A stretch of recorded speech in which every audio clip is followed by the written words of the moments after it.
I never imagined my distress text would lead to a life-changing encounter in an elevator. I will never forget the day everything fell apart. It was a hot afternoon, the sun relentlessly pouring into my tiny apartment. My heart was pounding, and I felt a lump in my throat as tears streamed down my cheeks. I had just sent a message that could shatter my world. I can't do this anymore. My fingers trembled as I pressed send. The silence that followed was deafening. Somewhere in the chaos of my life, I had lost sight of hope. My family?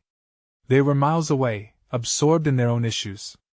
My best friend couldn't understand my struggle with the overwhelming darkness that wrapped itself around me like a vice. I felt isolated, drowning in despair. That day, I decided to escape. I needed fresh air, a fleeting moment to clear my head. I stepped into the elevator, the metal doors sliding closed with a sinister clank. The sound echoed like a tolling bell, marking the beginning of a transformation I didn't see coming. As the elevator lurched downwards, a sudden jolt rattled me. The lights flickered ominously, casting eerie shadows on the walls. Just then, the doors creaked open unexpectedly. There was a woman standing there, her presence commanding attention. She seemed out of place, dressed in an elegant black coat despite the sweltering heat, her dark hair cascading in waves that framed a strikingly pale face. Her eyes locked onto mine, pinning me in place. "Help me," she whispered, her voice a trembling melody. It was strange how I felt drawn to her, an instinct pulling me towards her unease. I hesitated. Who was she? Why did she look so haunted? Just as I was about to step out and ask, the elevator jolted again, the lights flickered, and she vanished as quickly as she appeared. I stood there, heart racing, confusion washing over me. Had I imagined it? Was she real? The air felt electric with anticipation, tinged with the scent of metal and that fleeting sense of urgency.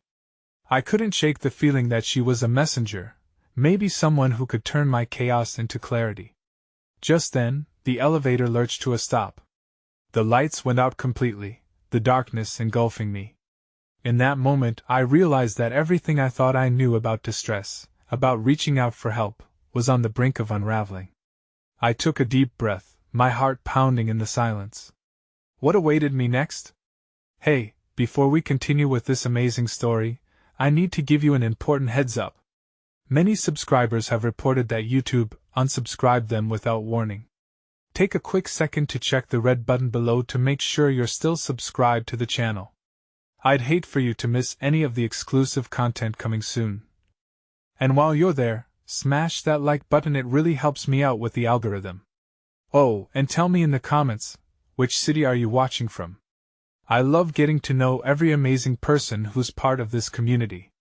Your participation makes all the difference. Let's connect. The darkness in the elevator was suffocating, an oppressive shroud that pressed against my chest. I could feel my palms sweating, my breath quickening as panic crept in. I fumbled for the buttons, any of them, hoping to bring back the light, the sense of safety I craved. But the internal machinery remained silent, betraying me at my most vulnerable moment. Then, from the depths of that inky void, I heard her voice again, echoing like a song from a forgotten place. Help me. This time, it felt closer, more urgent. A sudden surge of fear coursed through me, mingled with an unsettling sense of familiarity. What was this connection, this invisible thread tying me to someone who was not even there? The chilling memories of my own decision, the text, the despair clashed with the presence of this mysterious woman. I felt as though I was teetering on the precipice of understanding something profound about my own life through her plight. I closed my eyes, searching for a way to embrace the fear rather than succumb to it. I could almost feel her presence, wrapping around me like a ghostly embrace. Just as despair threatened to pull me under, a faint light flickered back to life, casting shadows that danced on the elevator walls. It grew stronger, illuminating my surroundings. A small sigh of relief escaped my lips as the doors creaked open, revealing not the lobby, but a dimly lit corridor filled with an electric stillness. I stepped hesitantly into the unknown, my heart still racing. The corridor was adorned with faded photographs on either side, images of people smiling, captured in moments of laughter and joy. I ran my fingers along the frames, feeling lost yet strangely calmed. Each face held stories, lives lived on their own terms, and I wondered if they too had felt some semblance of loss or despair. Then I realized it wasn't just me. We all had our silent battles. The realization knocked the breath out of me, yet it brought a flicker of warmth. I was not alone in my struggles. Perhaps there were others here, even now, navigating their dark nights. I pressed forward, uncertain but propelled by this comforting thought. As I reached the end of the corridor, I noticed an open door with gentle fissures of golden light spilling out. Curious, I approached and peered inside. What I saw made my heart flutter. It was a small gathering of mismatched chairs filled with people, each immersed in quiet conversation, laughter escaping like bubbles through the cracks of their worries. One woman, her hair streaked with gray but her eyes sparkling with kindness, turned and caught my gaze. "Ah, a new face! Come in, we could use some fresh energy here." Her invitation was warm, a quiet promise that ignited a flicker of hope within me. Was this a support group? A refuge for lost souls? I stepped inside, drawn by the warmth and light amidst my darkness. As I took a seat, the conversations wrapped around me, a gentle hum of shared stories and laughter. I began to feel the contours of my own heartache soften, the edges dulled by the glow of connection. It was comforting, belonging somewhere, even just for a moment. But just as I started to feel at ease, the door behind me swung open again, and a figure stepped inside, an unmistakable silhouette. My breath caught in my throat. It was the woman from the elevator, her presence like a bolt of lightning cutting through my tranquility. She looked around, seemingly disoriented, but her eyes settled on mine. "You followed me?" I could hear the tremor in her voice, now more resonant than before. The room fell into a hush, all eyes turning toward us, curiously watching the unfolding drama. Before I could answer, her expression shifted, a mix of desperation and weight pushing down on her words. "Please," she pleaded, "you need to help me." My heart raced anew.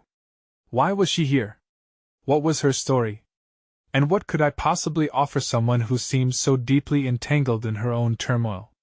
Just when hope dared to grab hold of me, it felt as if the ground was shifting beneath my feet, a new challenge emerging I hadn't anticipated.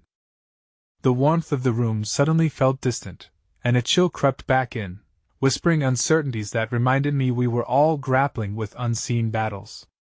As her eyes pierced through to mine, I had a choice to make: unlock the door to my heart, and step into her pain alongside my own, or retreat into the shadows once again. The weight of her request hung in the air, and it was pressing down on my chest, the tension cracking like the tip of a fragile shell. In that moment, surrounded by a group of kindred spirits, I found myself at a crossroads, knowing that whatever happened next would shape not just my fate, but perhaps hers as well. The hushed room echoed with an uncertainty that felt almost palpable. As the woman's eyes burned into mine, pleading for help, I could sense the weight of shared pain hanging in the air between us. I had just begun to explore the fragile tendrils of connection and understanding, and now I was being thrust into a deeper conflict. Her conflict. "Help you?" My voice was barely louder than a whisper, but the words felt as heavy as lead. It struck me how that simple request felt like it demanded more than I was prepared to give. The warmth of the gathering couldn't shield me from the rising tide of emotions threatening to pull me under once more. The kind woman who had welcomed me with open arms took a cautious step forward, her gaze darting between us. "Are you all right?"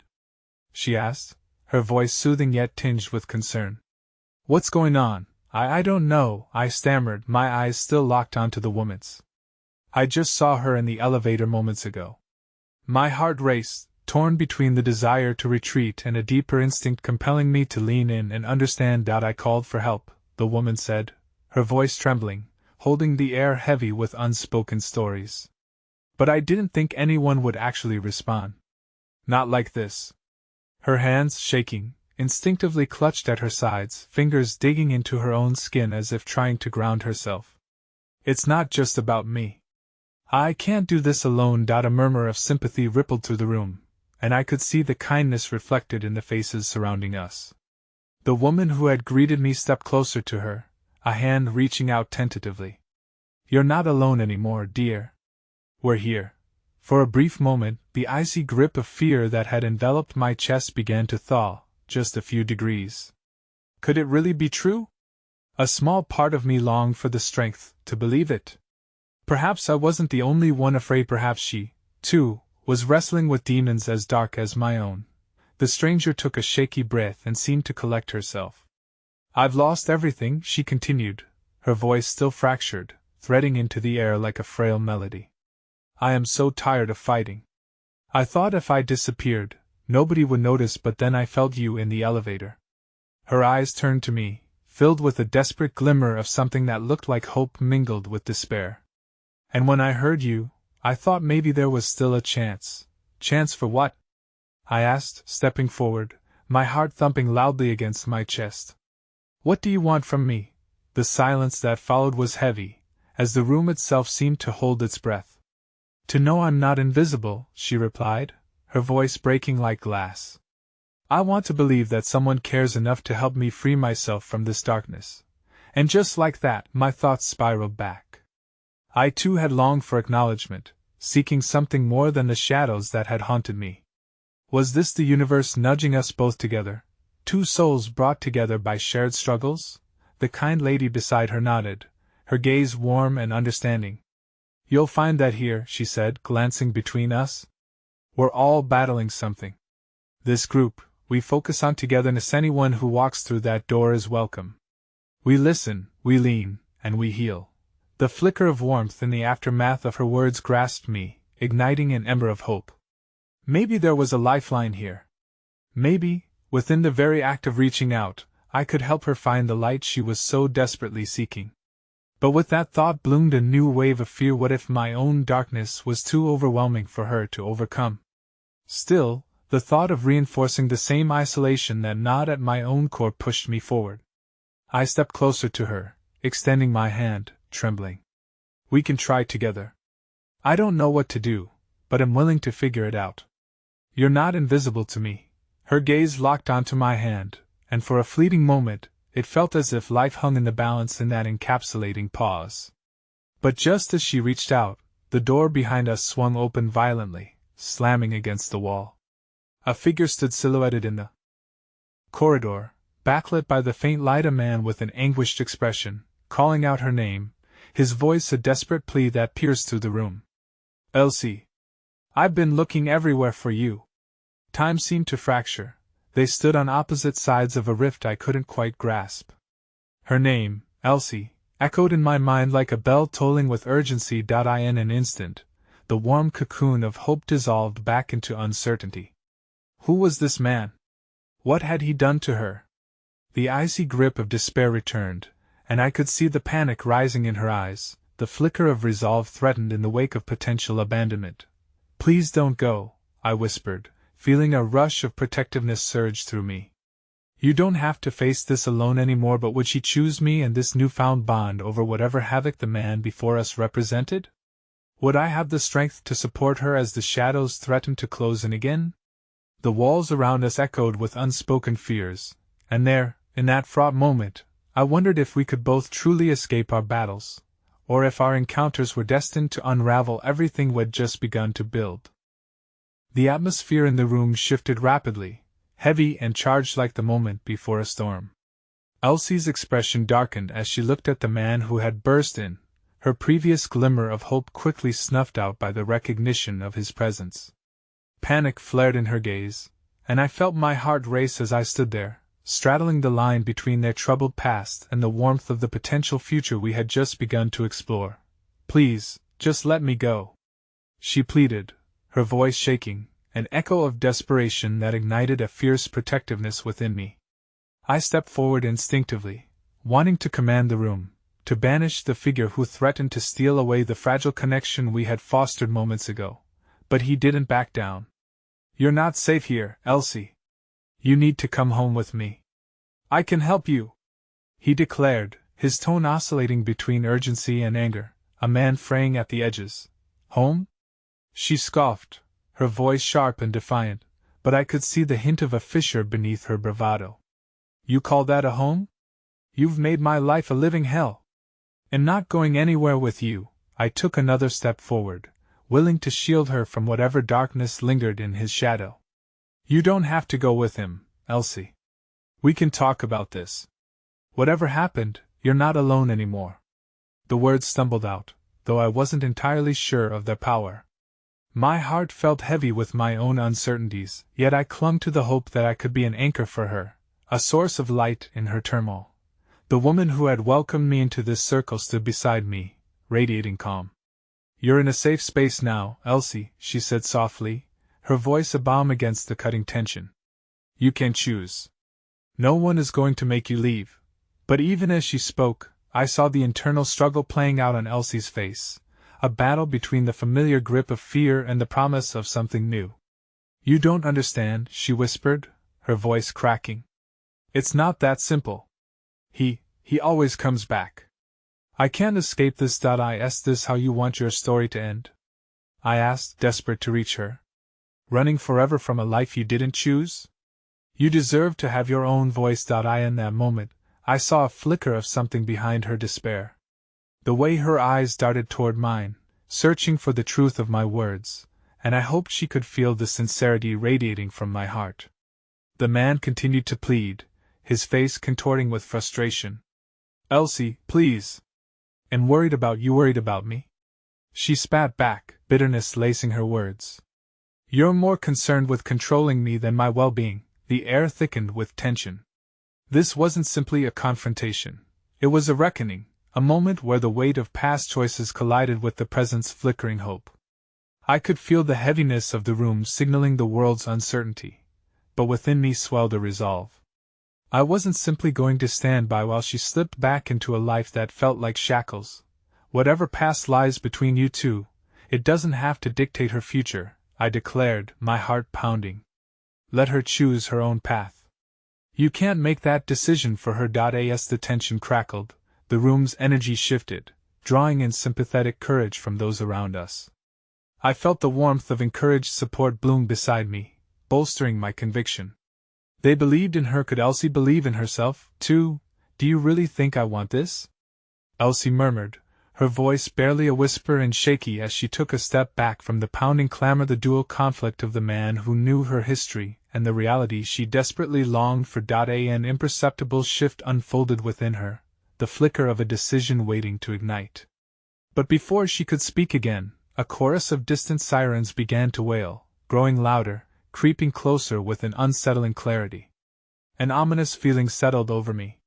Had the disturbance from the hallway escalated beyond words? "It's him!" the man exclaimed, his voice tinged with panic. "He's bringing the cops. They think you ran away. They'll drag you back." My heart sank, fear wrapping itself around my throat. The thought of a custody battle played out in my head, off the very thing I'd wanted to shield her from now disintegrating anything we had barely begun to build.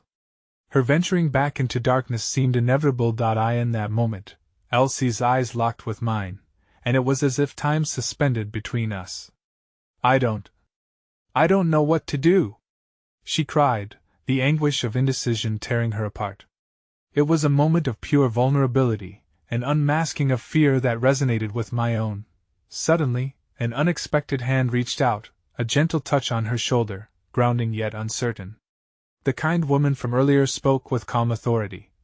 "We've got you. You can trust us. You're not alone. We'll face this with you." But as those words hung in the air, uncertainty loomed large over our fragile unity, and I felt the walls of my own fear closing in. Would help come in time? Would Elsie's decision be determined by the encroaching sirens or the glimmer of trust we had all breathed into existence?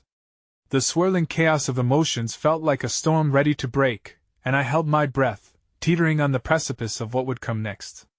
The universe seemed to brace itself for the answer, and I shuddered, wondering if we would weather this storm, or if it would consume us whole. When the sirens first pierced the air, their wailing seemed to echo through the very depths of my soul, shattering the fragile moment that had just begun to build between Elsie and me. Time stretched, each second a lifetime, trapped in the uncertainty of the choices ahead of us, and I felt a heavy despair settling in my chest. This wasn't just about Elsie anymore. It was about all of us standing on the brink of something that could change everything. The man who invaded our sanctuary looked even more frantic now, his eyes darting between Elsie and the doorway where the approaching chaos would soon surge. Please think about what this could cost you. Don't let them take you back into that nightmare. His voice wavered with desperation, intertwining with the cacophony of uncertainty surrounding us. I focused on Elsie, whose face had turned pale, washed over by a tide of conflicting emotions. She appeared lost, her spirit flickering like a candle fighting against the gusts of a fierce wind. It's not just about me. It's about everything I've done, everything he knows. Tears brimmed in her eyes, tracing paths down her cheeks and pulling at my heartstrings. What you've done doesn't define who you truly are, Elsie. I urged, stepping closer to her, desperate to bridge the chasm her fear was creating. You have a chance to rewrite your story, to shape your own future. Don't let the past pull you under. It doesn't have to control you. It was a raw moment, the three of us suspended in turmoil. But as I spoke, I began to see the flicker of resistance building within her. The kind woman nearby squeezed her shoulder, silently supporting her in a way no words could articulate. You're stronger than you think, she whispered, her faith palpable. But the wails continued, a menacing reminder of what was at stake. I could hear footsteps pounding toward us, urgent and claustrophobic, as two police officers rounded the corner. Their figures appeared framed against the stark light of the hallway, imposing yet almost tender in their authority. We're here to help, one of them shouted, his voice cutting through the air. Is anyone here in need of assistance? The man who had been demanding Elsie's return recoiled, panic swirling in his eyes as he backed away. There was an unmistakable rawness in the air, an electric charge that signaled a potential breaking point. This was the moment that could swing either way. Please, just tell them the truth, he pleaded with Elsie, as if she was the sole arbiter of their fate. It was a plea threaded with dread, one that shattered the tension of our gathering into a flurry of uncertainty. Tell them what? She replied, her voice straining against the weight of conflict. Her gaze searched mine, an unspoken question hanging between us. Could I sense the storm that raged within her, one that threatened to sweep away everything we had just begun to understand? Whatever it is that holds you back, the fear, the pain, let them see it. Let them help you find your freedom. I could feel desperation coloring my words, my heart racing with an understanding that this was not simply a choice about running away. This was about the life she desperately needed to reclaim. I can't, she shouted, frustration bouncing off the walls. What if they don't believe me? What if it all goes wrong again? Just then, a second officer stepped forward, something in his demeanor calming and steadying. Elsie, we just want to know what's going on. You can talk to us privately. No one is going to judge you. It's not just about Met. Here are things I can't explain, she cried, glancing nervously at the man still looming behind her, still clutching at the tenuous threads of their past. Look at me, Elsie, I implored, my voice raw and gritty. This is your moment. You can break free of the chains he wraps around you. You've fought for yourself already. This is just one more confrontation. You can face it. Her breath itched, and I saw the internal battle rage on in her eyes, a tempest of fear and hope colliding together, dangerously close to unfurling into either direction. Every second that stretched by felt like an eternity as she wrestled with her choice. But then, an unexpected kindness unfolded. The kind woman reached around Elsie, engulfing her in a gentle embrace. You're not alone in this. We are right here with you. Whatever your decision, we will stand by you, through every storm. Hope flickered like a candle amidst the darkness, and I could almost feel it igniting within Elsie as her posture softened, if only slightly. I want to be safe, she murmured, a tremor creeping into her voice. As she breathed deeply, I sensed the fortress of her fear beginning to fracture, a deep breath that could either lead to liberation or despair. And just as that potential sparked in the air, rushing toward a moment of reckoning, the officer took a step closer, preparing to engage. But before he could utter another word, a terrifying sound sliced through our circle of hope, the shattering of glass from somewhere above us, followed by an anguished scream that rose above the din. The very foundation of our fragile truce quaked underfoot, and a morbid realization settled in. Something that had once felt distant was now creeping too close, too real. "Get back!" the officer shouted, instinctively stepping forward to shield us. My heart raced dangerously as I turned to Elsie, my thoughts swirling faster than I could contain. Would this danger pull her under, or was this the unanticipated force that would finally galvanize her spirit? As the chaos unfolded, I gripped her hand tightly, feeling the warmth of her pulse against many an anchor in this storm. Would this pivotal moment bring us together or tear us apart in our critical hour? The answer lay within her heart, waiting to be unearthed in the echo of that anguished cry, a choice that could change everything, unfolding in ways we had yet to fathom. The air crackled with tension, thickening with unspoken fears and desperate hopes as we awaited the aftermath of the shattering chaos. The anguished screams still reverberated in my ears, clinging to my consciousness like a clammy mist. Time seemed to warp around us, each second turned into an eternity of uncertainty. Elsie's hand trembled in mine, her breath coming in shallow gasps. I could see her eyes, wide and searching, flitting between the chaos outside and the warmth of my understanding. The fleeting connection we had built felt fragile now, like a thin web strung between us, swaying uncertainly in the storm. "Stay close," I whispered, trying to infuse my voice with unwavering determination. It was as if our very survival depended not just on the physical threats outside, but on the resilience of our bond. No matter what happens, we're in this together. But the man who had once held so much power over her still loomed just outside, a specter of her past refusing to be exorcised. I could feel the weight of his presence like an anchor dragging her back into turbulent waters, a reminder of the shackles she had struggled to break. His frantic eyes, now wet with desperation, were locked onto hers, sending invisible threads taut between them. "Elsie!" he shouted, his voice rising over the chaos. "You know what he'll do if you betray him. You're making a mistake." The officers, sensing the brewing conflict, moved to bridge the gap, their authority colliding with the raw intensity of our moment. "You need to step away, sir." Now, the first officer commanded, his voice treated with the warrant of respect and authority. But that desperation, laced with dark familiarity, echoed in my mind. I knew what fear looked like. I grasped at a person's heart, turning them against themselves. And I could see it manifest in the way the muscles in Elsie's jaw tightened, how her breath quickened as the haunting memories washed over her.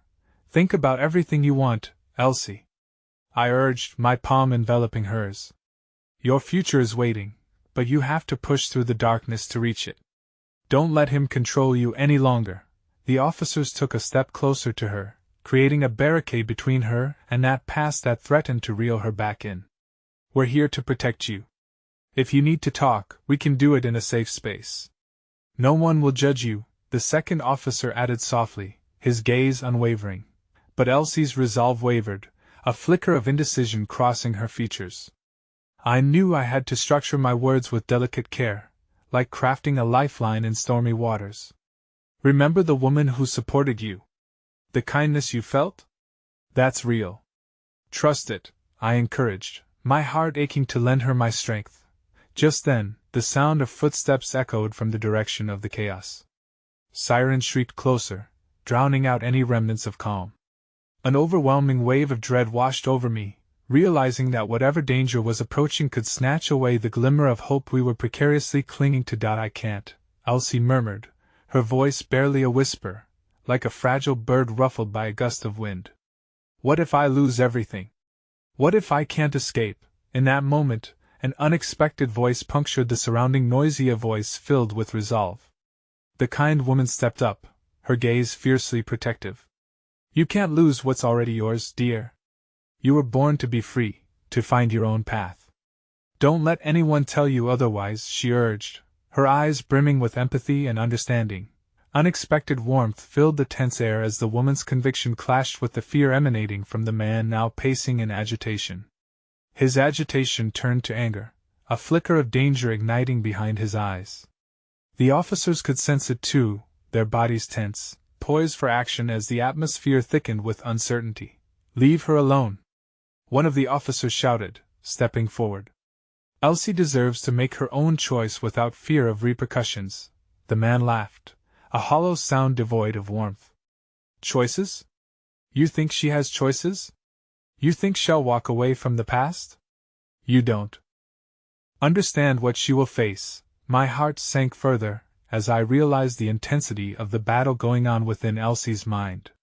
The past gripped her with unscrupulous hands, pulling at the very seams of who she believed herself to be. And yet, at that moment, a wave of certainty surged through me, flipping my despair into a fervent belief in her strength. Elsie, I pleaded, forcing her to look at me. Remember your dreams, the laughter we shared? That's who you are. You are not defined by what he wants. He only thrives on control. You can break free. With an audible breath, she began to retreat into herself, a dawning realization lighting her features. Surveying the chaos unfolding, the piercing wails raised a crescendo as sirens reached a breathless song, a chilling backdrop to her awakening. And just then, within that volatile moment, a cell phone vibrated in her pocket, abruptly cutting through the tension. Staring into the face of another potential crisis, our world shifted once more. What if it's him? She gasped, eyes wide with trepidation as she reached for the device, shaking hands hovering over the screen. The seconds stretched, dense with dread, as she deliberated. What if everything I feared is about to be confirmed? In that split second, time curved dangerously as I faced her, her vulnerability laid bare, teetering on the brink of revelation. The truth of what was to come hung in the air like a thunderstorm, ready to crack open and douse us with the torrential rain of reality. As she pressed her thumb to the screen, I felt the earth shift beneath us, the world holding its breath, as we plunged into the imminent chaos of what this call could mean. The phone slipped from Elsie's fingers, rattling against the pavement like the heart in my chest. I reached for it, panic flooding my veins, grasping it tightly in my palm. As I turned the screen toward her, her face mirrored a whirlwind of fear and uncertainty, tears brimming in her eyes that were taut with struggle. It's a number I don't recognize, I said cautiously, attempting to peel back the layers of thickening dread that enveloped us. Every instinct in my body urged me to look away, to glance at the flashing lights behind us, the officers still keeping their wary eyes on Elsie's father as he paced and fumed. Just answer it, Elsie urged, her voice frayed at the edges, as though any second could fracture her resolve. I hesitated, the unknown pressure crushing my hesitance. With an exhale that tasted of both fear and determination, I tapped the answer button. The line crackled with silence for a moment, and then a voice cut through the voice of a stranger, yet it resonated deeply within me. Elsie? Is that you? It's me, Maya. Please, you have to listen. Her eyes widened, every shadow of doubt fleeing momentarily as the voice of her past resurfaced soft yet authoritative. Maya had been a friend from the days before the pain had darkened Elsie's spirit, before the storms of her past had rolled in with a vengeance. The tremor in Elsie's voice melted into a cascade of memories, each word bringing her further from her despair. Maya? Oh God! Where are you? How did you? I'm coming to find you. I know you've been trying to escape. I can help, but you have to trust yourself. You deserve freedom, Elsie. I want you to believe that, Maya urged, her words slicing through the tension like a lifeline thrown into turbulent waters. With each of Maya's sentences, I could visually see Elsie leaning further into the hope, the buoyancy of yesteryears gently lifting her spirit. But equally present was the ferocity of her father, still lurking nearby, shadows swirling around him, embers sparking in his eyes. Where are you, Maya? Elsie's voice broke, vulnerability spilling forth from her like ink from a broken pen. What if he finds out? You can't be here. The sound of her father's throaty laugh cut through the air, like a knife slicing between the two conversations. You should listen to that pathetic little girl in the phone, Elsie. She's only going to drag you deeper into a darkness you think you can escape. Trust me. You'll regret it. There's always a way out, Elsie, Maya's voice urged, desperate and insistent. You are stronger than he knows. Think of us, the laughter, the dreams we shared. You were never meant to be his shadow. The connection deepened with every word exchanged, while the urgency of Elsie's past clawed at her, demanding to swallow her whole. In the chaos of emotions, I realized it wasn't just the man who stood outside like a beast ready to pounce. It was the torment that lived within her heart and mind. Do you believe me? Maya pressed, her voice trembling, evoking the spirit of a friend who refused to let go. "You just don't know." Elsie's breath was a fragile whisper, struggling beneath the weight of possibility. In that moment, my gaze fell upon a child standing on the outskirts of the crowd, a small girl, clutching a teddy bear, her wide eyes reflecting the unfiltered innocence so stark against the tumultuous surroundings. A momentary pause against the chaos. I could see kindness sparkling in her gaze as she cast a glance toward Elsie, as if sensing her pain and wishing to share warmth. An unexpected swell of hope ignited in me. "Elsie, look! That little girl, she believes in magic. The world may seem heavy, but it still breathes kindness. You've felt it before. Focus on that. Focus on the light, not the shadows." Elsie's eyes darted toward the girl, a flicker of recognition clearing the haze of fear. "Maybe I can try," she whispered. "Just take my hand," I urged gently, intertwining my fingers with hers. I could feel her heart racing against her ribs as she faced the storm. With a shake of courage, I lifted her chin, pushing away the darkness that demanded her attention. As silence enveloped us for one agonizing heartbeat, Elsie's father locked eyes with me, a piercing stare filled with unfiltered malice. "Say a hunter trapping its prey. Enough games, little girl. You can't run from destiny. Stop being a coward," he shouted, the rage painting his tone a deep shade of tumult. The words wove their way into the fabric of our fear and spun dread anew. But for a mere instant, at that very moment of impending chaos, the echo of Maya's faith draped over Elsie and me like a blanket of possibility. "Elsie! Choose!" Maya's voice rang through the receiver, crackling like a spark igniting a flame. As if caught in a web of time, I held her gaze, feeling the tremors of the world shift beneath us. I could either continue to be a wall, or the bridge she needed. And then, in a fit of agony and strength, she gave a soft nod, her resolve clashing against the storm brewing outside. But just as she started to pull herself from the abyss of inaction, a shadow dashed through the crowd, one that was decidedly different from the officers or the terrified onlookers. A figure cloaked in darkness, unyielding in its approach towards us, sent tremors racing through my body. Their identity remained obscured, yet I felt their presence, a certainty deep in my bones as time started to spiral out of control. "Stay back!" a voice shouted, but it was too late. The flash of recognition surged through my mind, the last vestige of hope fading like the sun behind chasing clouds. As I opened my mouth to warn Elsie, a realization dawned within me, ice cold and paralyzing. The person approaching us was someone I never expected to see here, someone whose presence could either shatter our fragile aspirations or rebuild them from the ashes. And as the crowd churned around us, we were once again left standing at the precipice of choice, the wind howling with uncertainty. I felt the air go thick as the shadow took form, emerging from the uncertainty of the crowd, a figure wrapped in darkness yet glowing with an eerie familiarity. The crowd for once held its breath, every eye drawn to the confrontation brewing between the two worlds colliding. At Elsie's feet, her father's menacing presence, and the stranger who had suddenly become a catalyst for change. "Lennox!" I breathed, the name slipping from my lips as though it were an echo from a forgotten dream. He had been a ghost from Elsie's past, a flickering light of companionship before shadows consumed her life. "Where did you find her?" Lennox's voice cut through the tension, a dangerous undertone lacing his words as his gaze locked onto Elsie. The intensity of his expression was matched only by a tempest of emotions swirling within me. Had thought he was gone for good, lost in the winding paths we had all treaded apart. "I'm just trying to." "Elsie, don't," I whispered urgently, feeling the tug of fear drip like molten lead in my stomach. The connection was palpable, decades worth of unresolved heartache and memories cascading uninvited. I had to protect her. But before I could move, Elsie's voice rose, resolute yet trembling as she faced her past. "You disappeared, Lennox. You were supposed to help me. Why now? Why did you come back?" The words hung in the air, cloaked in the vulnerability they evoked, revealing the depth of her anguish and the longing that came with it.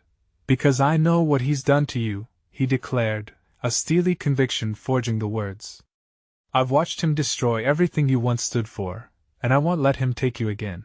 She flinched at the accusation, her father's spectre hovering close, a malevolent shield ready to shut down any whispers of freedom. This is just a game for you, isn't it?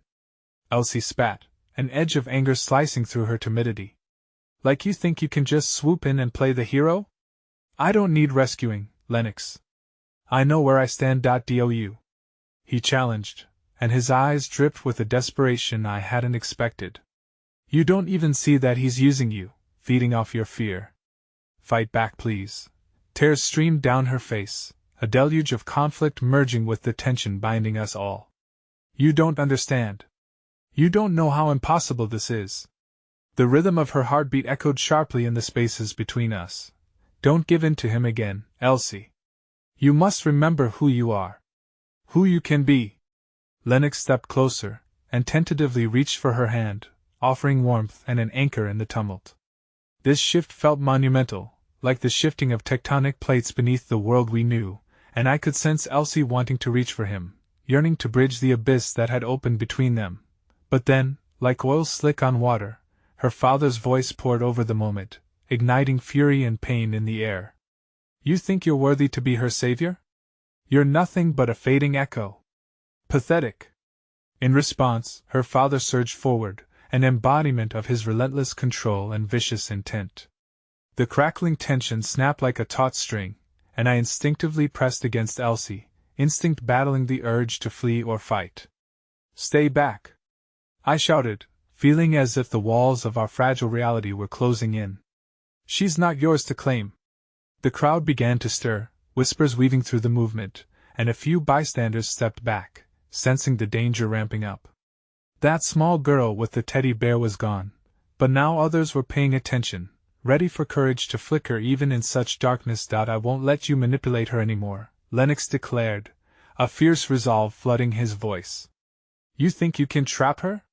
In a twist of fate, as if summoned by silent prayers, Elsie raised her chin, confronting her father with a strength that was almost foreign. No more running, Dad. I'm going to fight. Time hung suspended, the air thrumming with a newfound intensity. A ripple of uncertainty spread through her father, a shift in power I could recognize. But in that moment, one glimmer of hope, one small victory was overshadowed by the storm brewing just overhead. Suddenly, the sirens of an approaching squad car blared in the distance, like the call of destiny ringing through the chaos.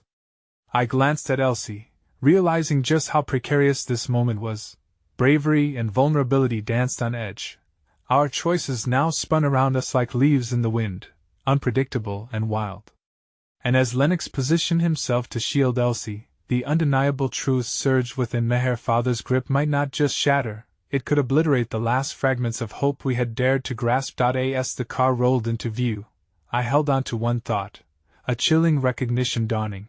The police were coming, but they weren't the only ones determined to break this cycle of despair, and neither was I. And at that very moment, just as sirens reached a fever pitch, a figure stepped from the vehicle, their face obscured by the blinding lights, sending shockwaves through me. My heart dropped. The figure sent ripples of fear racing through me, as realization turned the air stale. The officer emerging was not just any figure. It was someone whose presence could unravel what little thread of hope had been woven. Time shifted to a slow crawl as the world narrowed down to that singular memento reckoning for all of us. And in the silence that ensued, fate held the cards tightly, waiting for the next move.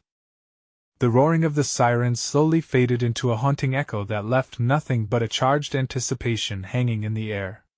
The figure emerging from the squad car, his uniform crisply pressed and his hand resting warily on his holster, carried the weight of old memories, haunting, raw, and immensely personal.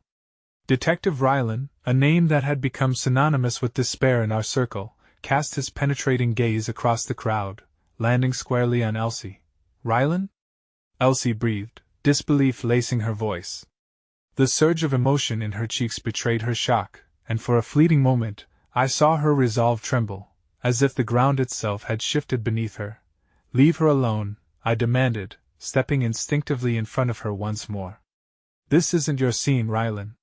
Just walk away. His hardened demeanor melted only slightly, a flicker of concern sparking in his eyes as he surveyed the tense standoff. We were like absurd actors on a stage, the stage lighting illuminating our anguish as the surrounding crowd became a collective breath held tight in suspense. "Step aside," Ryland commanded, his voice steady yet threatening with urgency. "You don't know what you're getting into, kid." "That's enough," Lennox interjected, planting himself firmly between Elsie and the detective as if he could shield her from the weight of the past. "You don't get to dictate her life, not anymore." Ryland's gaze darted to Lennox, surprise flickering in his eyes as he recalibrated his stance. "And you are? Someone who won't let you, or anyone else, tear her down," Lennox shot back, steadfast and defiant. In that moment I could see Elsie fighting her labyrinth of emotions and desires, caught between the fierce love she felt for the boy she once knew and the looming shadow of her father that always crept back into her life. "Detective Ryland," I said, trying to reclaim the narrative. "You know what he's done. You can't just pretend this doesn't matter." He faltered for a brief second, glancing back at the officers now spilling out of the squad car like an invading force. With a practiced calm, he collected himself, shaking his head fractionally. "This isn't about me or any decisions I've made in the past. It's about protecting her." "Protecting her?" Elsie's voice lifted, ignited by that ever-present fire burning within her. "You want to protect me by standing by as he tries to obliterate my very being?" The tension rippled through the gathering like a live wire, and Ryland seemed momentarily flustered by her anger. "No, Elsie, that's not it," he replied softly, his gaze softening as he perceived the untamed torrent behind her fierce demeanor. "I'm here because I care, I always have." With every word he uttered, the weight of their shared past hung between them, raw and unguarded, a bridge that was both tempting and treacherous. As quickly as it materialized, hope shimmered in the gray skies, almost intangible, leaning dangerously closer to a storm of devastation. A moment of haunting silence lay over us, causing the world to skitter to the edges of reality. My thoughts whipped around, a cyclone of fears and realizations, as Elsie's face crumpled beneath the weight of past betrayals, and in that instant, her resolve caught on fragments of doubt, battling with the desire to be free. "Everything you thought you knew about me," she started, her voice breaking. "That's not important right now," Ryland countered, stepping forward. "What matters is where we go from here." It was a strange pivot, the unexpected kindness shimmering in the embers of chaos. But beneath it all, a current of uncertainty stretched, threatening to pull us apart well before we could reach the comfort of understanding. Before Elsie could respond, the swarm of officers moved forward, commanding authority even in their hesitations. "Stay back!" one of them shouted in our direction as they pushed through the crowd, rallying forward like a storm breaking against walls, their presence infectious and imposing. "Man, this isn't the way," Ryland warned, clenching his fists at his sides as he abandoned the notion of preserving order, moving closer to Elsie and the nest of emotions tightly woven into the fabric of her decision. "Your father has been using you too long," Lennox urged, stepping in, the protective arm of a friend bolstering the raw honesty surging in the air. "You need to break away, sometimes by shattering the glass that contains you." Suddenly, in that whirlpool of uncertainty, Elsie stepped forward, her heart pounding like an avalanche on the verge of breaking free. "Then let me shatter it," she declared, fierceness propelling her voice in waves. "I won't be used." "Not anymore." At that moment, a shout erupted from the other end of the street. "You're all under arrest." The words rang through the tension, an unsettling proclamation born from an unseen officer who now stood with a radio pressed to his ear, a flash of blue lights flickering into view just as the sirens quieted. The world around us began to spiral out of control, the air thickening with instinctual dread as I caught a glimpse of her father, his eyes releasing a storm of malevolence, confirming what I had feared all along. Ryland's presence, once a flickering hope, transformed into something else entirely, a web from which there seemed no escape. In that split second, amidst the chaos erupting between us and the authorities that closed in, I felt a certain resolve grip my heart, but it came poisoned with a dark realization: we were trapped, ensnared within a complex dance of unforeseen consequences. And choices made would forever change the trajectory of our lives. And it dawned on me, looming in the silence even. After her powerful declaration, the ominous truth accompanied by her father's cold, merciless smile, he held the final card, ready to reveal a devastating secret that would alter everything once more, a dagger poised to unravel our fragile stand against his suffocating hold. The world around us spun, and in that harrowing instant, I recognized the truth I was still unwilling to face. Every step forward would come at a terrible cost.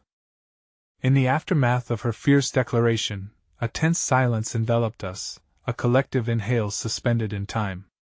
The sirens continued their distant wail, but it was not the suffocating pressure of authorities that weighed heavily.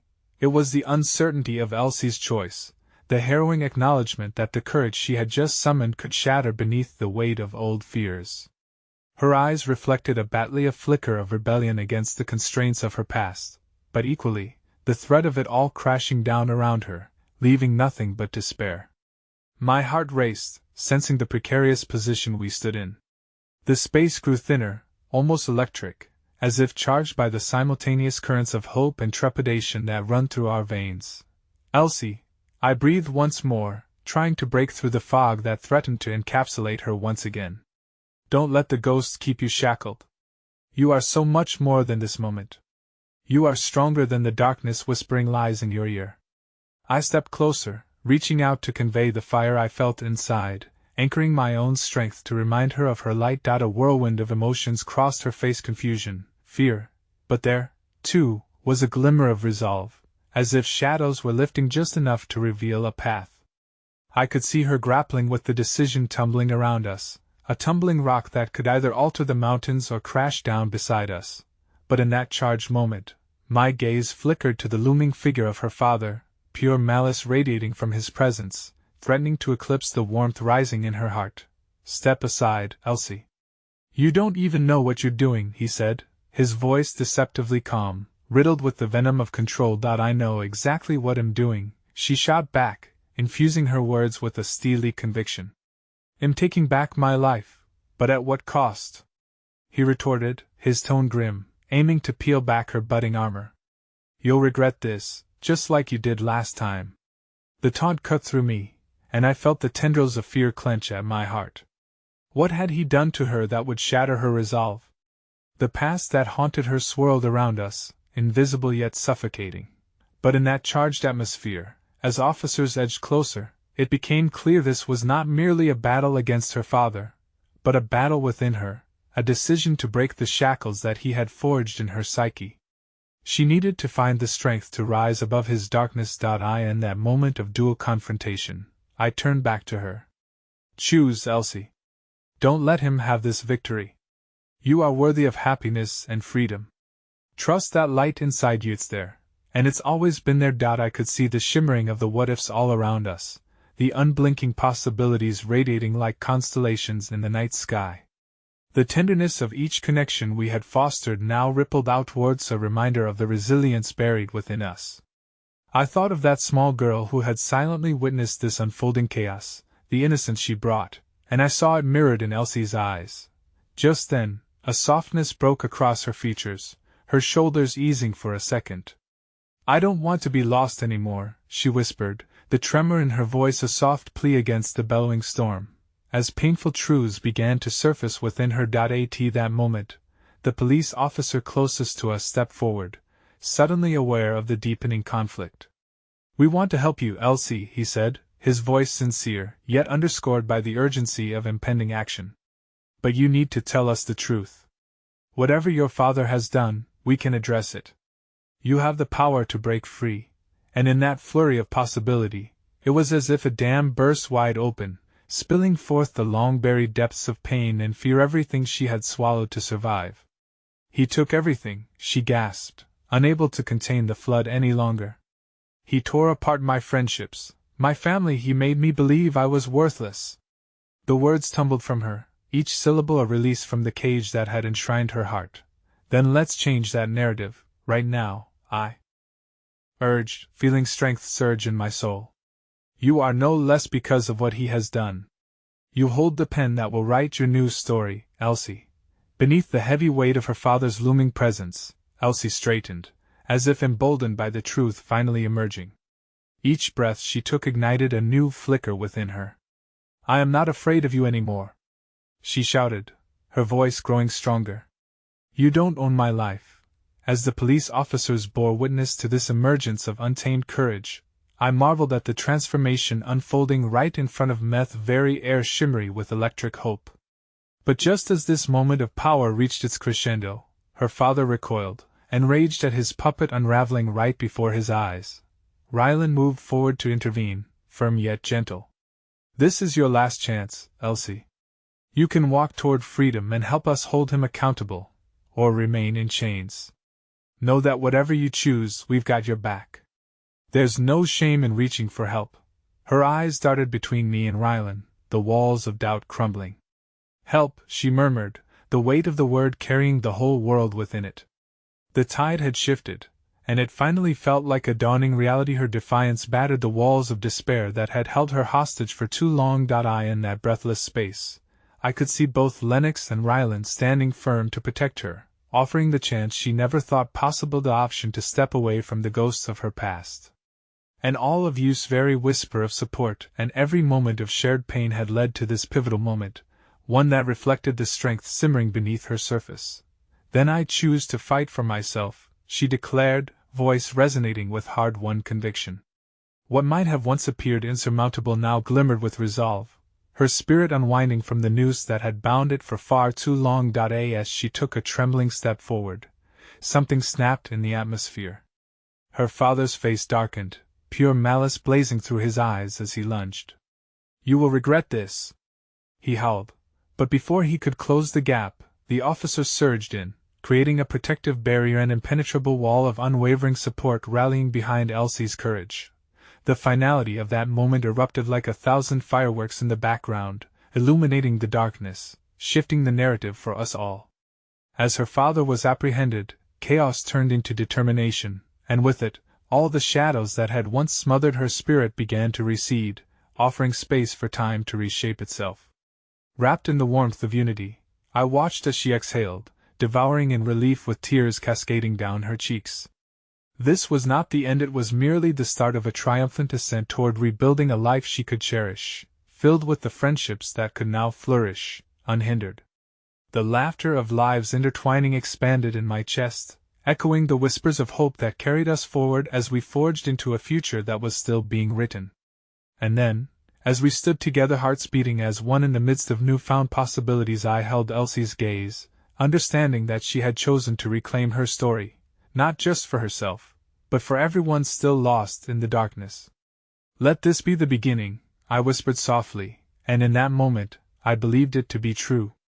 And somewhere in that fragile newness, as our lives began to flourish anew, I recognized the power behind our choices, the magic that thrived in vulnerability and courage, and even through the remnants of brokenness, we became whole once more. It was a promise wrapped within every heartbeat, that even amidst the shadows, we could find light, we could find each other. In the end, I thought, the clarity washing over me like a gentle breeze, we are the authors of our own tales. And no darkness can ever dim the spark of our resilience.